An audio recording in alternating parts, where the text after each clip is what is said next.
Doing chapters from 55 to 59, and this is part 2 of it. So before that, let's join together in the universal prayer of Annie Besant. O hidden light, vibrant in every atom. O hidden light, shining in every creature.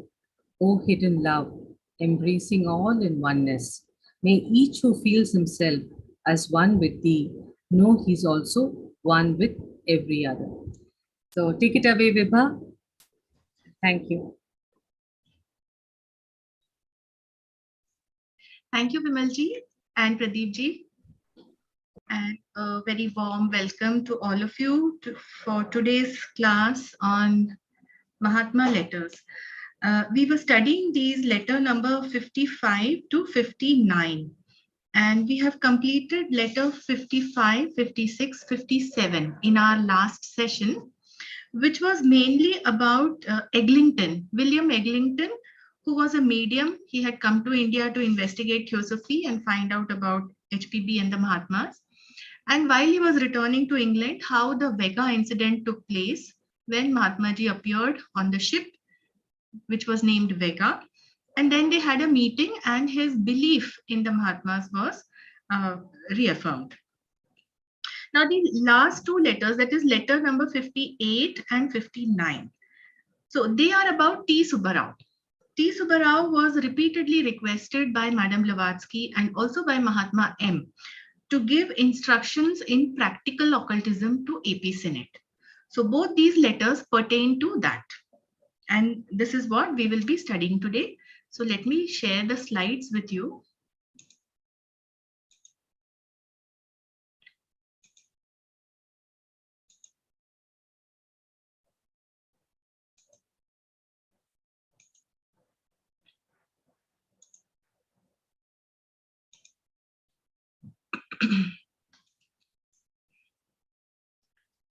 Okay, so we've completed the first three. Let us go to the letter number 58. Now, the background about this letter number 58 is like this. This letter is written it is written by T. Subbarao to AP Senate. It was written from Madras on 7th May 1882, and it was received by Senate at Allahabad. So T. Subbarao, we know he was a brilliant Advait Vedanti. He was a Brahmin, and he met HPB during the early days when HPB and Colonel Olcott had come to India. He met them, and then he became an early theosophist. And actually, one of the reasons why the headquarters were established in Madras was the presence of T. Subbarao over there. Then T. Subbarao, he was opposed to the idea of sharing any of these occult teachings with the Western people. Not because they are Western, but because their lifestyle was very different. They did not follow the discipline required for such knowledge. And he was being repeatedly urged by Madame Blavatsky and by Mahatma M, who were the guru of both. Mahatma M was the guru of Madame Blavatsky as well as T. Subbarao. And they were requesting him to give Senate these instructions in practical occultism. So he wrote this following letter to Senate on 7th May 1882 from Madras. He writes, "Dear Sir, I have been requested by Madame Blavatsky several times within the last 3 months to give you such practical instructions in our occult science as I may be permitted to give to one in your position. And I am now ordered by to help you to a certain extent in lifting up a portion of the first wheel of mystery." 2-3 phrases here struck me as very important. First is practical instructions in our occult science. We'll see shortly what is that. Second, he says, as I may be permitted to give one in your position. So what is the position of Senate? That means his mode of life and how much can be revealed to him. That is the second point. And third point here is lifting up a portion of the first wheel of mystery. See, very carefully we have to understand. First wheel, there are 7 wheels of mystery as it is given in the Theosophic literature. And this is only the first wheel, of which also only a corner or a portion is being lifted. So let us understand now what he is trying to say. What is the meaning of occult science? Occult science is basically Tattva Gyan. And if you remember, HPB has repeatedly been saying that when we study theosophy, it is always better to know the self, that is Atma Gyan. Okay, and here we are talking about Tattva Gyan, that is the practical occult science. So this occult science basically is the knowledge of all these hidden forces of nature and their manipulation. These sciences are not merely theoretical or hypothetical, they are actual and very real. In fact, if the proper methods are not followed, they can be very dangerous science also. They teach the secret potency, the secret powers of things in nature, and they enable to develop and cultivate the hidden powers latent in man. So this gives the person tremendous advantage over the people who are not aware of these occult sciences. And these sciences are not something new. They have always existed. They are as old as the universe because they are the laws of the universe. So these sciences or their knowledge has existed for long ages. And the adepts of the White Brotherhood, they are its custodians. But they have, for ages, they have hidden this knowledge from the ordinary people, from the common people. They are ignorant, they are materialistic, they have selfishness in their nature. So from such people, they have hidden this knowledge because it would not have been appreciated by the people who are educated because of the selfishness, nor it would have been understood by the people who are not educated. So you see both the classes of people, whether they are educated or not educated, this occult science would not have been useful or appropriate to be given to them. This requires to understand basically these occult science. See, even HPB says that theosophy is not for the mentally obtuse. It requires a lot of mental effort, high order of thinking, abstract thinking, grasping the conceptual idea. So that's the reason that these sciences, instructions in that are not given to all, each and everyone. He also mentions that the educated class, they might, even if they understood, they are educated, they are intelligent, even if they understood these sciences, they might misuse these sciences for their own profit because their nature is not purified. And so selfishness might turn this divine knowledge into black magic. So that is another danger. But we know that during the last quarter of the century, a corner of the wheel of covering this knowledge, it is lifted and it is revealed to the people so that they may learn the higher truths of life and they may profit by it in their spiritual progress.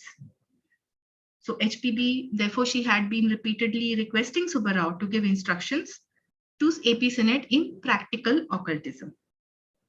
The next point, I need hardly tell you here that the Mahatmas can hardly be expected to undertake the work of personal instruction and supervision in the case of beginners like you.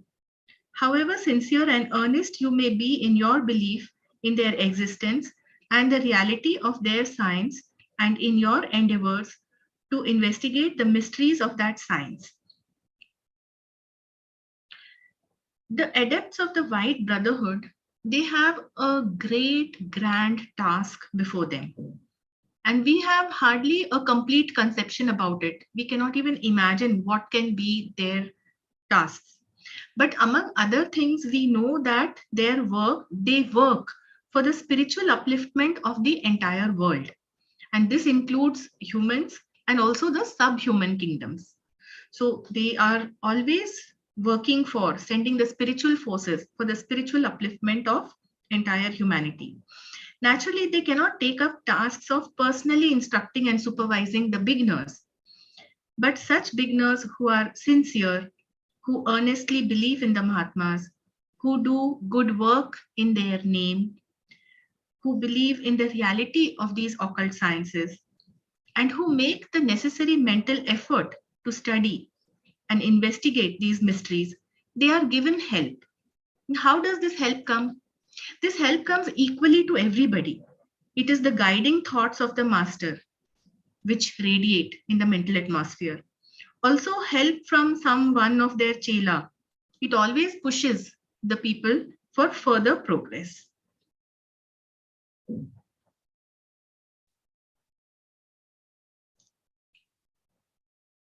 Next is mentioned in this letter. So this is the end of that.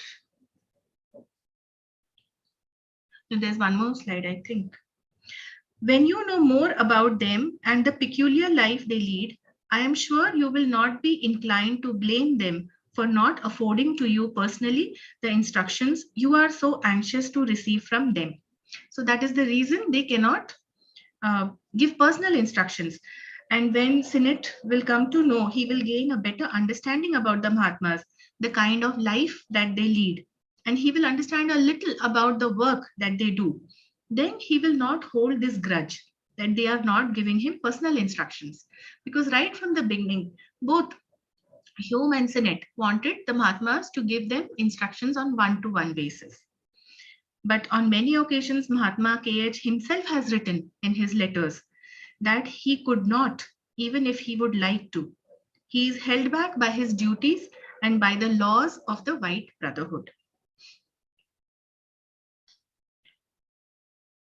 Then Subbarao has also mentioned, I beg to inform you that the help hereby promised will be given to you provided you give your consent to the following conditions.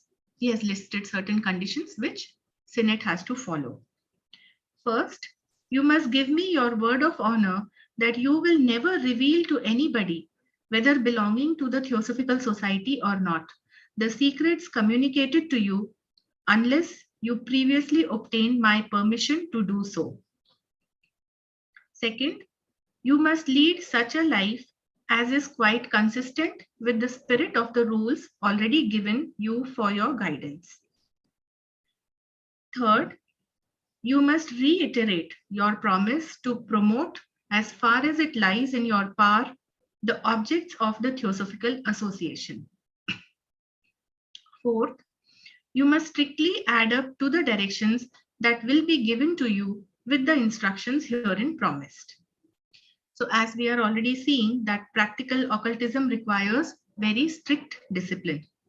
Even to receive preliminary knowledge, the lay chelas or the aspirants, they had to comply with the given rules so that the study of divine wisdom could be pursued safely. What do we mean to be pursued safely? It means that the effects or results of the rituals because this is practical science. So the rituals which would be practiced, they would not cause unintentional harm. And also so that this divine knowledge should not be replaced by black magic. If it is used for selfish purpose, it becomes black magic. So due to these things, those results or those rules had to be adhered to.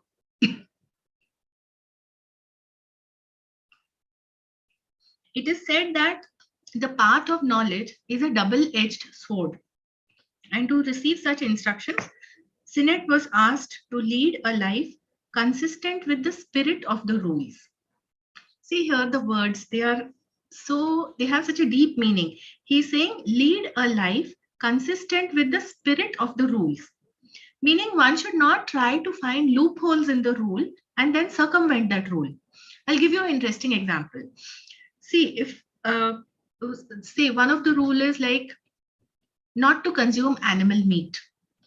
Okay, so if the person thinks, all right, I will not eat animal meat, but this is a bird, so I will eat bird meat. So this is the meaning. You are circumventing the rule. You are not following the rule in the spirit of that rule.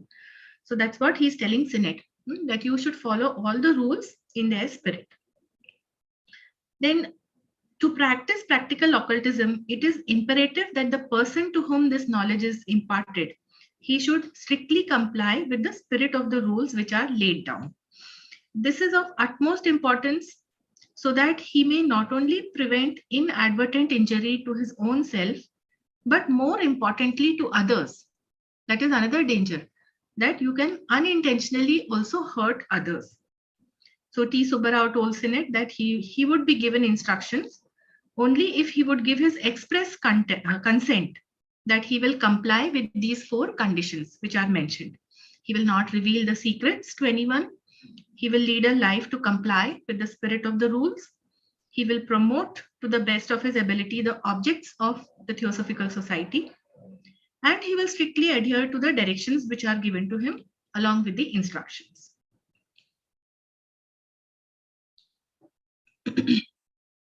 Then, towards the end of the letter, Subbarao has mentioned, I must also add here that anything like a wavering state of mind as to the reality of occult science and the efficacy of the prescribed process is likely to prevent the production of the desired result. Wavering state of mind. Wavering state of mind is a doubting mind, somebody who's not sure. In fact, doubt is one of the 10 fetters which binds the being to this cycle of sansar, and it has to be got rid of. So our mind, which is such a powerful instrument, that by merely doubting the efficiency or the effectiveness of an occult process, its outcome can be altered. Now, the desired result will not be produced if somebody is doubting the process. We can look at a very practical example, which we can see in our lives. Suppose if there is a patient and the patient doesn't have faith in the doctor or in the medicine, then the treatment may have no effect on him. Whereas if he has strong faith in the doctor or in the treatment, then at times even a placebo will do the work. So this is the effect of the mind on whatever process is being done. So Subbarao warns Senate that if he is doubting the reality of occult science and the efficacy of the prescribed process, then he will not reap the results of this study.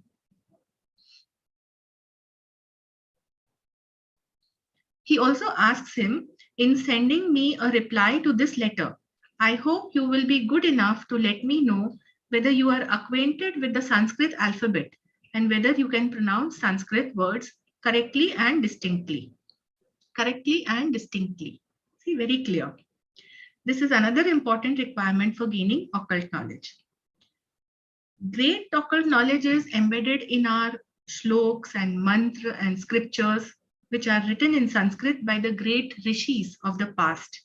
And we know Subbarao was a Advait Vedanti, a very brilliant Brahmin. So to get the desired result, all these shlok or the mantra, they have to be recited using proper method and the correct pronunciation, because it is the sound which produces the result. The instructions imparted to Senate in practical occultism would be useful to him only if he had that knowledge of Sanskrit, or at least he could pronounce these words correctly. And that is what Subbarao wanted to know, whether he is familiar with the Sanskrit alphabet. See, during those times in the Western society especially, a person was considered extremely cultured if he knew to read and write and speak in Greek or Latin, and later on even French. The people of high standing in the society or the royalty, they were taught all these languages from a very young age. But Sanskrit didn't have the same status in the Western world. It is only now in the 20th century that most of the universities, even international universities, they are carrying out research and on the scriptures written in Sanskrit. In fact, in Germany, this Hamburg and Heidelberg universities, they have departments not only for classical Indian studies, but also Tibetan Buddhism, that is Tibetan studies.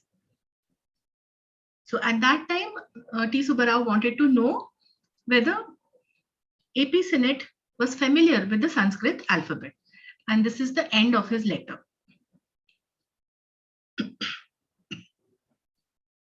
Next, we come to letter number 59.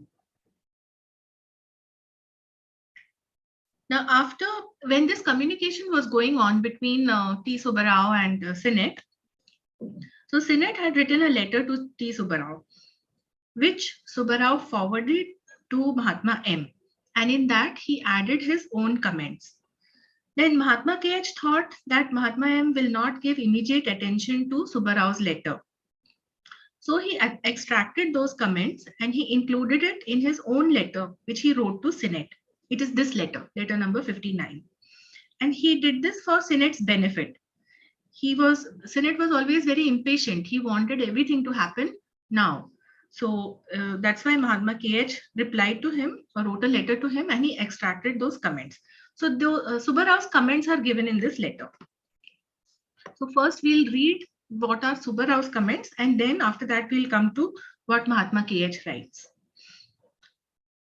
It is mentioned that it would no doubt cause him considerable inconvenience if he were obliged to change his mode of life completely. You will find from the letters that he is very anxious to know beforehand the nature of the siddhis or wonder-working powers that he is expected to obtain by the process or ritual I intend prescribing for him. So, see what he is mentioning? To change his mode of life completely. This is an important aspect of treading the occult path, especially if somebody wants to do it practically. What is the normal mode of life for an ordinary man? Generally, he is a householder. He will be tending to the needs of his family. He will earn a living. He will want to earn some standing in society, earn a name in society. He will amass wealth, having ambition, competition, which arises from comparison or envy, perhaps. And he will be wanting to enjoy and he will be desiring material things. So this is a normal mode of life. So on and so forth. It goes on and on. But learning and practicing occult sciences requires a completely different mode of life. In her book, Practical Occultism, Madame Blavatsky has illustrated some rules. She says that they are out of 73 prescribed rules for the aspirants. She has given only 12 in that. Among those 12, I have just listed a few points. There should be thorough purification of mind and one must be at peace with all. Renounce all the vanities of life and of the world. See, these are the rules prescribed for the aspirant who wants to go into practical occultism. Just see what is applicable to us. Are we even anywhere close to following this? Purification of mind, to be at peace with all, to renounce the vanities of life and of the world, no hostile thought to any living being.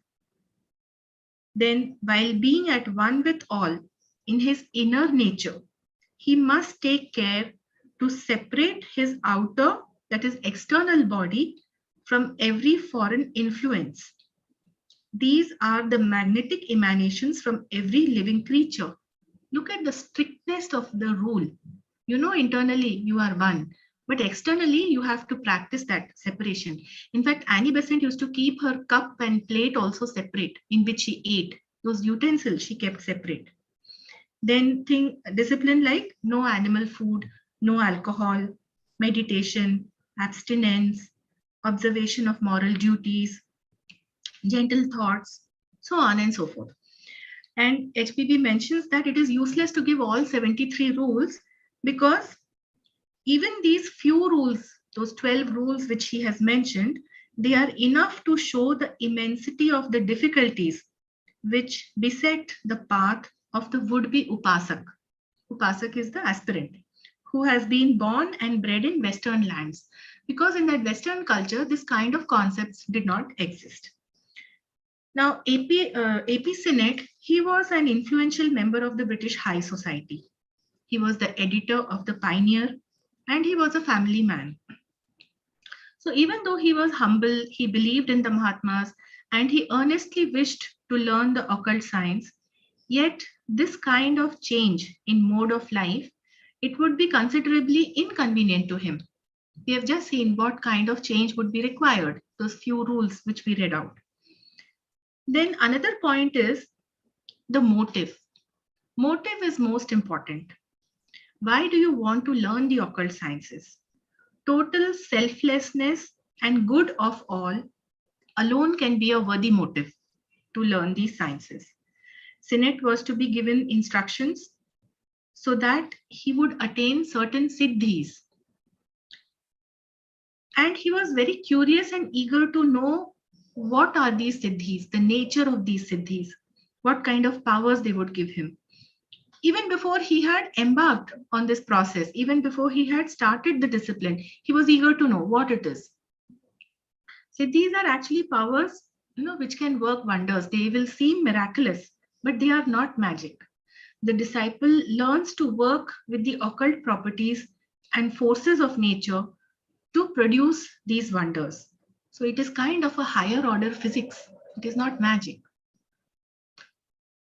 Further, T. Subbarao mentions the power to which he will be introduced by the process in question will no doubt develop wonderful clairvoyant powers, both as regards sight and sound in some of its higher correlations, and that the highest of its correlation is intended by our Rishi M to lead the candidate through the first 3 stages of initiation if he is properly qualified for it. Very important point has been mentioned in this. Sight and sound. We'll look about it briefly. The knowledge of the process which would be imparted to Sinnett, it would develop the ability of clairvoyance and clairaudience in him. This ability is gained by understanding and learning the correlations between light and sound. Why I'm using the word light? Because sight is nothing. It is through the eyes. So it is the light. Light and sound, correlation between them at higher levels, meaning higher than the physical on the subtle planes. See, on the physical plane, we know at the physical level, sound is a longitudinal wave and it requires a medium to travel. We know this at physical level.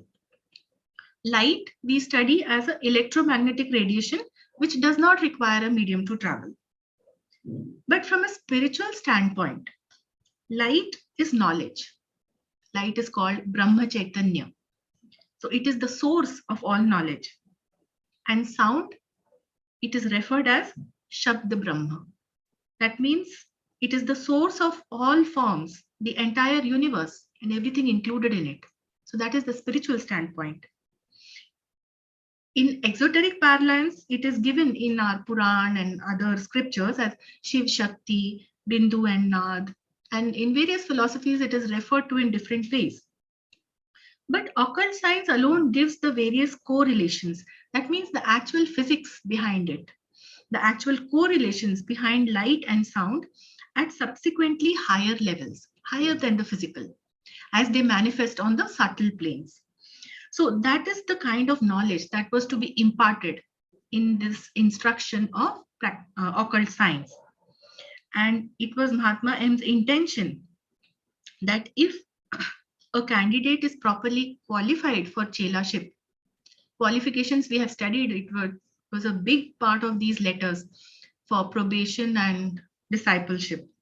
So if a candidate is properly qualified for chelaship, then he can complete the first 3 stages of initiation by imparting to him this knowledge about the highest correlation between light and sound. But T. Subbarao, he still had his reservations. He did not want to impart this knowledge to AP Sinnett because he considered this deeply occult and sacred knowledge should not be given to people whose mode of life is still not as required. So he writes further, but I am not prepared to assure Mr. Sinnett now that I will teach him any of its higher correlations. See, same thing. He is not going to teach him the correlations.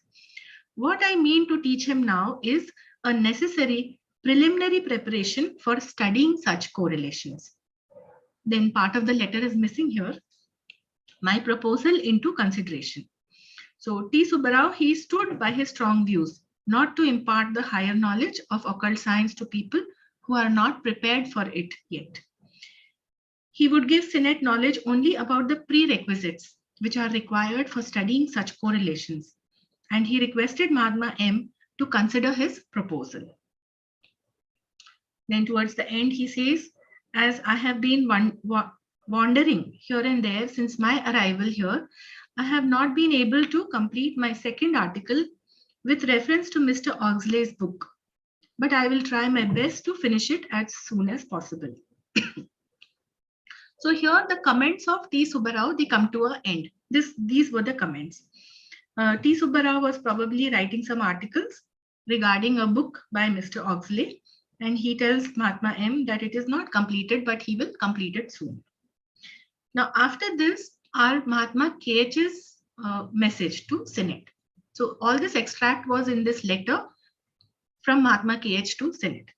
Mahatma KH writes, "My dear friend, I strongly advise you not to undertake at present a task beyond your strength and means. For once pledged, were you to break your vows, it would cut you off for years, if not forever, from any further progress. I said from the first to Rishi M," see the word Rishi, such a high standing, "that his intention was kind, but his project wild. How can you in your position undertake any such labor? Occultism is not to be trifled with." So most important sentence. Occultism is not to be trifled with. It demands all or nothing. I read your letter to Subbarao, sent by him to Maurya, and I see you do not understand the first principles of... And then the letter, there is nothing further. Actually, what happened is the second part got separated, and it was then printed in the book as letter number 60. So 59, 60, but they are actually together. So after including Subbarao's comments, Mahatma KH, he advised Senate against taking up the study of occult science for gaining siddhis. See, learning the theory of occult science, it is one thing. Understanding the philosophy and just studying the theory, that is all right.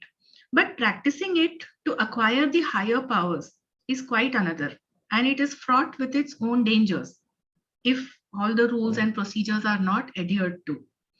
And it was beyond the Senate's capability at that point in time. He was not ready, he was not prepared.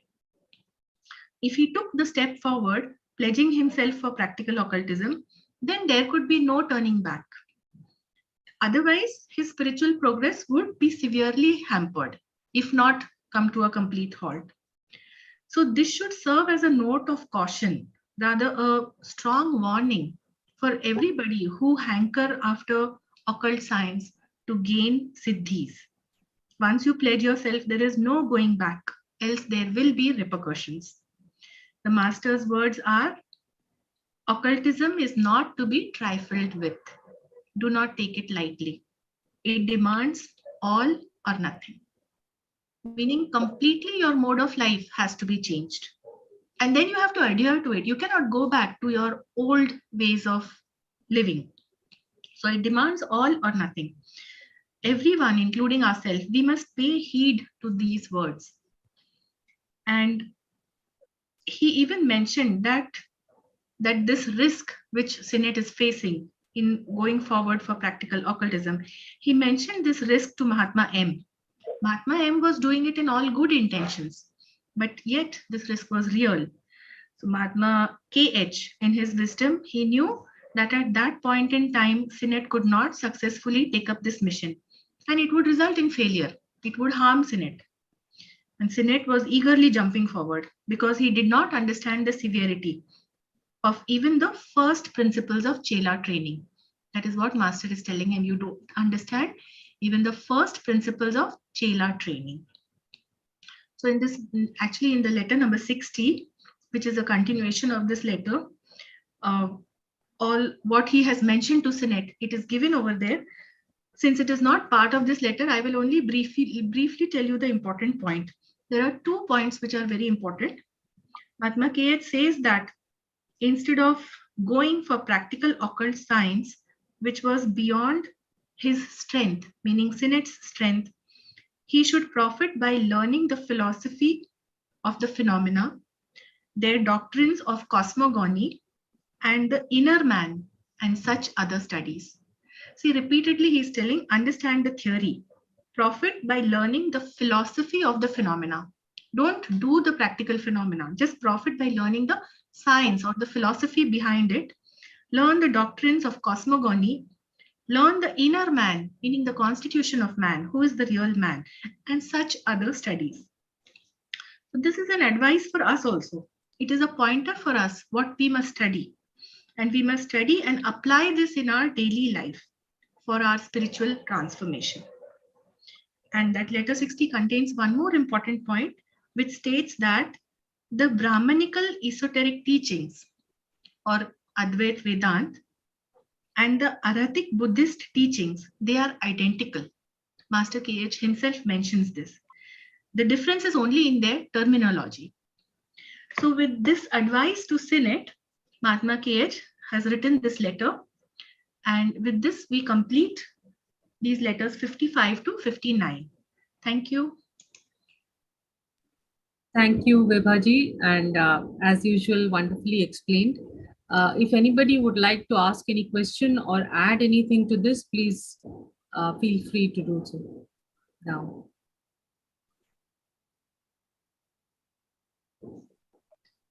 I think before the questions, we can have the translation in Hindi. Okay. Meenakshi ji. Yeah. नमस्ते, thank you sister. आज हम letter number 58 और 59 ले रहे हैं। Letter number 58 Subbarao AP senate को लिखते हैं मई 7, 1882 में। वे मद्रास से लिखते हैं और सीनेट को इलाहाबाद में उन्हें मिलता है। सुब्बाराव लिखते हैं, श्रीमान, पिछले 3 महीनों में मैडम ब्लेवेट्स्की द्वारा कई बार मुझे अनुरोध किया गया है कि आपको गूढ़ ज्ञान में ऐसा व्यवहारात्मक उपदेश निर्देश दे जैसा कि मुझे आपकी स्थिति में किसी को देने की अनुमति दी जा सकती है। और अब आदेश दिया गया है कि आपको कुछ हद तक रहस्य के पहले पर्दे का एक हिस्सा उठाने में मदद की जाए। यहाँ मुझे आपको बताने की जरूरत नहीं है कि आप जैसे नवसिखियों के मामले में महात्माओं से शायद ही व्यक्तिगत निर्देश और देखरेख के कार्य की अपेक्षा की जा सकती है। आपका उनके अस्तित्व और उनके विज्ञान की सत्यता में विश्वास और उस विज्ञान के रहस्यों की जांच करने के आपके प्रयत्न में, चाहे आप कितने ही खरे और ईमानदार हो, जब आपको उनके बारे में और उनके अनोखे जीवन पद्धति के बारे में अधिक जानकारी मिलेगी, तब मुझे यकीन है कि आप उन्हें उनके द्वारा आपको व्यक्तिगत रूप से निर्देश न दे सकने के लिए दोषी नहीं ठहराएंगे, जिसके लिए आप इतने उत्सुक हैं। मैं आपको सूचित करना चाहता हूँ कि वादेनुसार आपको सहायता की जाएगी, बशर्ते आप निम्नलिखित शर्तों के लिए अपनी सहमति दें। पहला है, आपको मुझे यह आश्वासन देना होगा कि जब तक आप मेरी अनुमति प्राप्त नहीं करते, तब तक आपको बताए गए रहस्यों को कभी किसी से भी साझा नहीं करेंगे, चाहे वह थियोसॉफिकल सोसाइटी से संबंधित क्यों न हो। दूसरा है, आपके मार्गदर्शन के लिए आपको पहले से ही दिए गए नियमों के अनुरूप जीवन जीना होगा। तीसरा है, वादेनुसार आपके बस में जितना हो सके उतना थियोसॉफी के उद्देश्यों को बढ़ावा दे। चौथा है, वादेनुसार आपको दिए जाने वाले निर्देशों का सख्ती से पालन करना होगा। इसमें मुझे यह भी जोड़ना चाहिए कि गूढ़ ज्ञान की वास्तविकता और निर्देशित प्रक्रिया की प्रभावशीलता पर संदेहित मनस्थिति इच्छित फल प्राप्त करने में बाधा ला सकती है।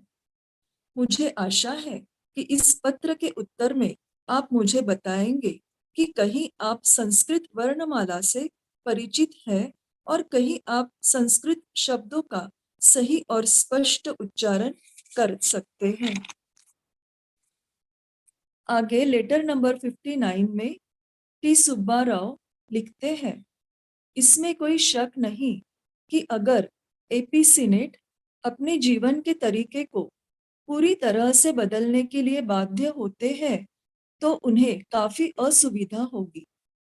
उनके पत्रों से आप देख सकते हैं कि वे पहले से ही सिद्धियों के स्वरूप या अद्भुत चमत्कारी शक्तियों को जानने के लिए बहुत उत्सुक हैं, जो उन्हें मेरे द्वारा निर्धारित प्रक्रिया या अनुष्ठान या विधि द्वारा प्राप्त होने की उम्मीद है। उपर्युक्त विधि द्वारा जिस शक्ति से उन्हें अवगत किया जाएगा, उससे निस्संदेह उनमें दृष्टि और श्रवण संबंधित उच्च स्तर की अद्भुत सिद्धियां विकसित होगी और यही उच्च परस्पर संबंध का हमारे ऋषि एम इरादा रखते हैं। यदि वे उचित योग्यता रखते हैं तो पहली 3 दीक्षाओं के चरण में मार्गदर्शन करेंगे, लेकिन ऐसे किसी भी उच्च परस्पर संबंधों को सिखाने के लिए मिस्टर सीनेट को आश्वस्त करने के लिए मैं अभी तैयार नहीं हूँ। मैं उन्हें इस तरह के सह संबंधों का अध्ययन करने के लिए आवश्यक प्रारंभिक तैयारी सिखाऊंगा। मेरे प्रस्ताव पर विचार करें। चूंकि मैं यहाँ आने के बाद इधर उधर भ्रमण कर रहा था, मैं मिस्टर ऑक्सले की पुस्तक के संदर्भ में अपना दूसरा लेख पूरा नहीं कर पाया हूँ, लेकिन उसे जल्द से जल्द पूरा करने की पूरी कोशिश करूँगा। आगे मास्टर के एच एपी सीनेट को लिखते हैं, मेरे प्रिय मित्र, मैं आपको दृढ़तापूर्वक सलाह देता हूँ कि आप अपने सामर्थ्य से ज्यादा इस समय कोई विशेष कार्य न करें, क्योंकि एक बार प्रतिज्ञा करने पर आप अपना वादा तोड़ते हैं तो यह आपकी आगे की प्रगति को हमेशा के लिए नहीं पर कुछ वर्षों के लिए रोकेगा। मैंने पहले से ही ऋषि एम से कहा कि उनका इरादा तो भला था, लेकिन उनकी योजना असंगत है। आप अपनी ऐसी स्थिति में इस तरह का कार्य कैसे कर सकते हैं? गूढ़ विद्या खिलवाड़ करने की साधारण बात नहीं है। यह आपका सर्वस्व मांगती है या कुछ नहीं। मैंने सुब्बाराव को लिखित आपका पत्र पढ़ा, जिसे उन्होंने मास्टर मौर्य को भेजा था, जिससे पता चलता है कि चेला के प्रशिक्षण के प्रथम सिद्धांतों को आप समझ नहीं पाए। Thank you. नमस्ते। Thank you, Meenakshi ji. So now we open up for discussion. If anybody wants to say something.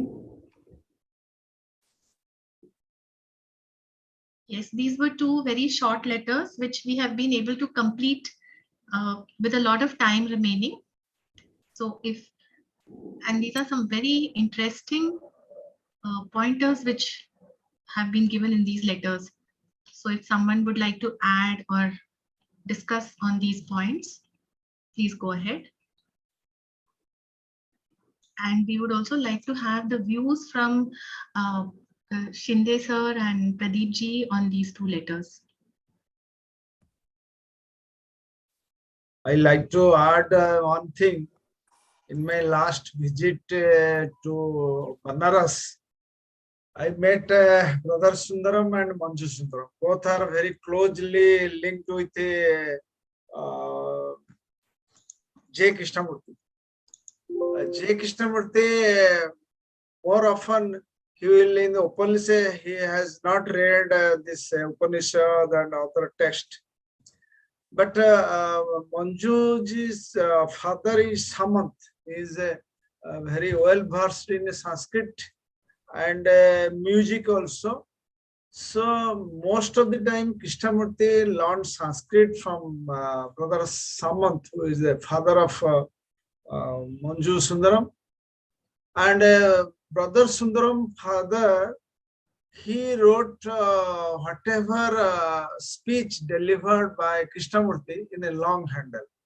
And the next day, uh, he will show it to Krishnamurti, and Krishnamurti just okayed it. So, the Sanskrit shlokas, which T. Subbarao mentioned, that you should pronounce Sanskrit words correctly and distinctly. And Krishnamurti always asked someone to utter these Sanskrit shlokas, whatever shlokas, and side by side, the Sundaram's father wrote it down. And that book means handwritten book.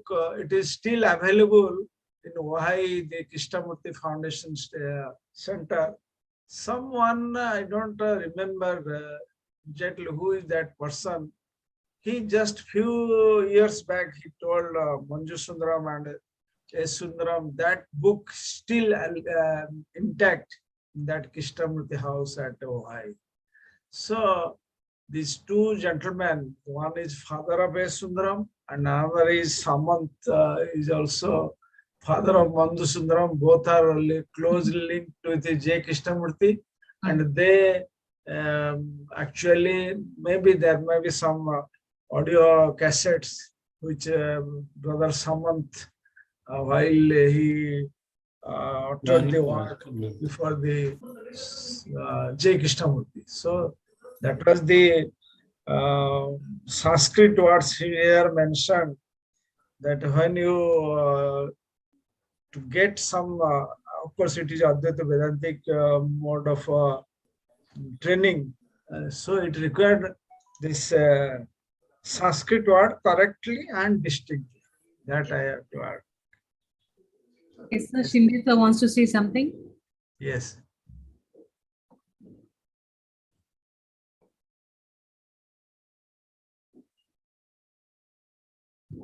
Are you asking me? Yes, sir. Oh, already Vibhaji has explained very nicely. So each and every in between the lines, she has explained. I appreciate, and I am really happy to listen her carefully. So what we have to remember is, masters or Mahatmas are ideals of human perfection. They are the flowers of the human perfection, we can say. How the flower is perfection of the plant. In the same manner, Mahatmas are ideals of human perfection.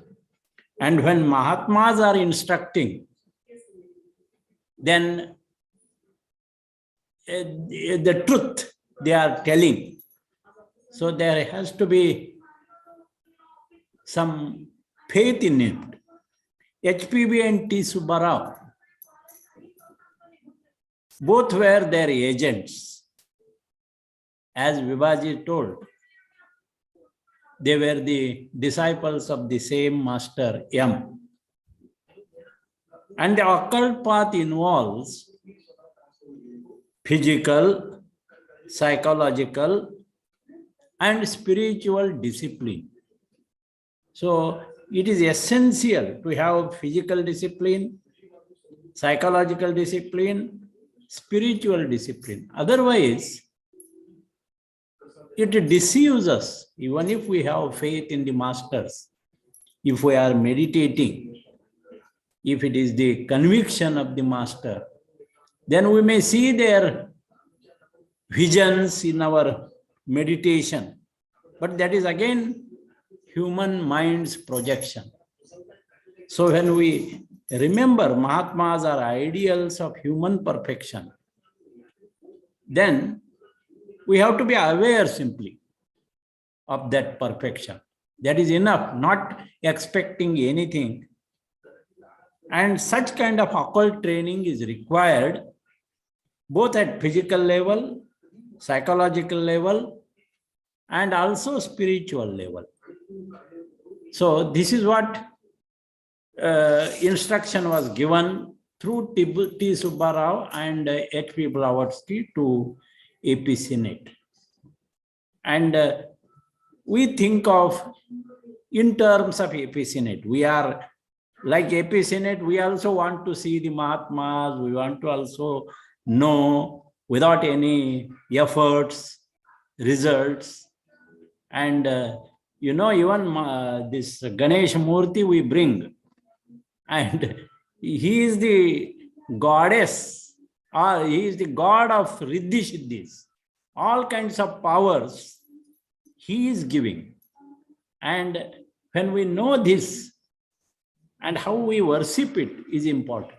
That is what I want to add in this. We should not make the masters and Mahatmas and Mahatma letters as ideals, only concept, but they are meant to take us towards perfection. That is what I want to add additional. Otherwise, Vibhaji has explained very nicely. No question of addition in it. Just you have asked me to say something, I have added it. Thank you. So, sir, it is always so nice to hear your views. We get a deeper insight into the topic. So, thank you so much. And I want to add something to what Pradeepji was mentioning about reciting the shlok and the mantra. We have this book on Bharat Samaj Puja, and in so many of the lodges and in our conferences and meetings and all, Bharat Samaj Puja is performed.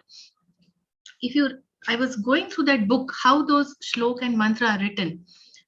Over those Sanskrit words, they have one vertical line, or on some letters, they have two vertical lines. Under some letters, they have an underline. So that tells the tone and the depth of the sound that should be created while reciting that mantra. Then only whatever is mentioned in that Bharat Samaj Puja process, that these kind of energies will be formed. They are formed only when those mantras are recited in that tone and tenor. So it is very true. This it is mentioned, and as Pradeepji has also mentioned, those two gentlemen, how they were exchanging this knowledge and these notes about it.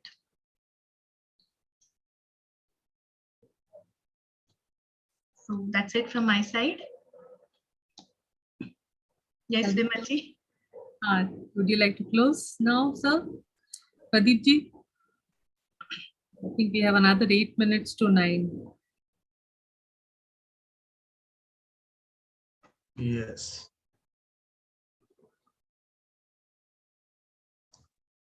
In fact, for the Ved recitation, which is done, it is called Ved part.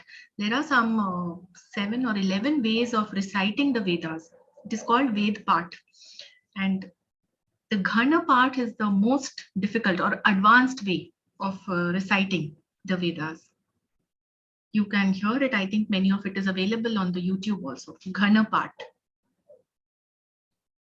What is that? Ghana part? Ghana part.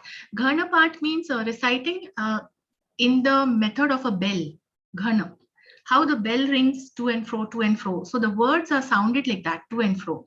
There are many ways, Jata part, Krama part, Pada part, but Ghana part is the most advanced form of recitation of these mantras given in the Veda. Okay, today in the afternoon, I received a phone call from one of, I don't know exactly, a very young gal from remote Odisha. She asked me to explain something on Veda and Veda's origin of Veda. I just, whatever I know, I just explained that a young gal. But if it is on our part, if you agree, then I will give her your telephone number. So whatever knowledge you have, you can tell her if she would like to ask you any question on that. Sure, sure. Yes.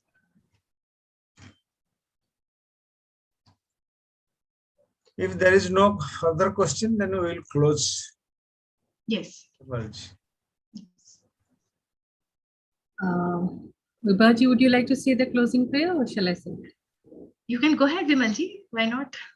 Okay, so I just thought that I will sing a song which is written by the Shankaracharya of Kanchi in Sanskrit. Since we're discussing so much in Sanskrit, there's a very famous song of his, and it's an 8-line song, which says that cultivate friendship, which will conquer all hearts, look upon others as thyself, renounce war, forswear competition, give up aggression on others.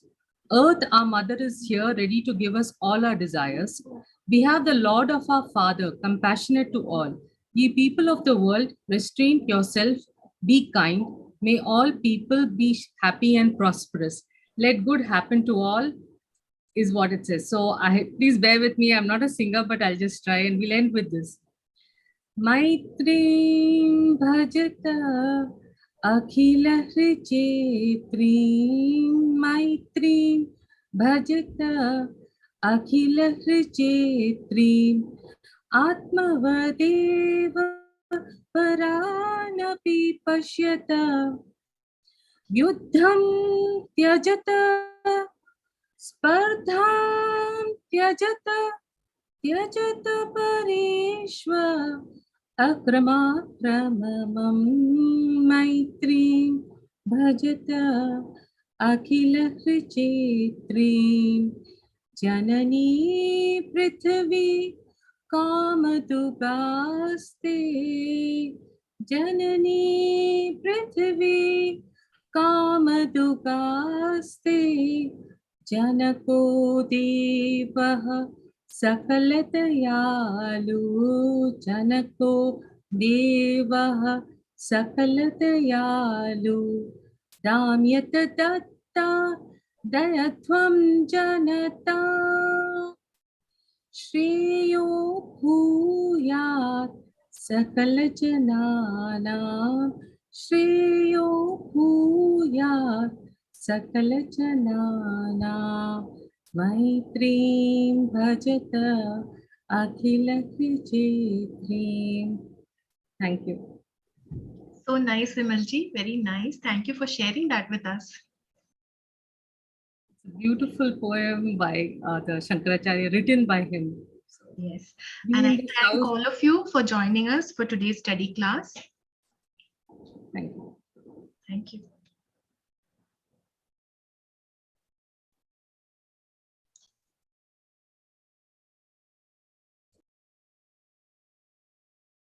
Thank you. We are going to close the session. Thank you.